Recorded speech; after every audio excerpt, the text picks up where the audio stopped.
Hi everybody, it's Meredith Buller from Ferris Library Media Center.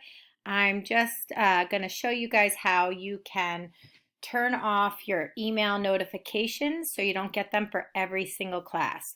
So first what you do, you go to your little app grid here, you go to Classroom, you go ahead and open up your classrooms. Once you're in your classroom, you're going to click this little three lines. I call it the ladder. If you click that, you go all the way down, yours won't be as long, to settings. When you click the settings, then you'll see here, this is your profile, these are your notifications. You still want to get some email notifications, so I wouldn't recommend turning that off. What you want to do is you want to check in here. Comments. You want to see comments on your posts, comments that mention you, and private comments on work. So that's for you. I would leave that on because you want to get that information.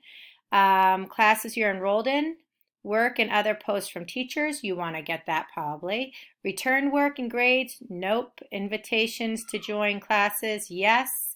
Due date for reminders, no. Classes you teach, late submissions of student work.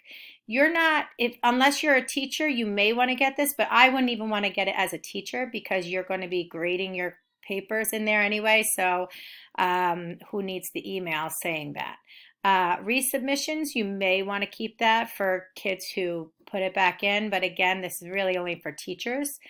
Invitations to co-teach classes, I would leave that on.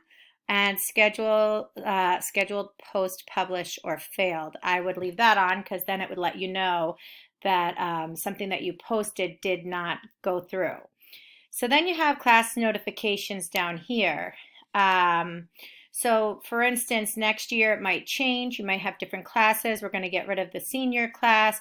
You would turn off these little buttons here if there's a class there that you don't want anymore, and you would turn it on if you want it there. And you just go through your classes. Again, I have a ridiculous amount, but you will not have that. So that's where you find it. I hope you find this helpful. Have a wonderful day. Bye.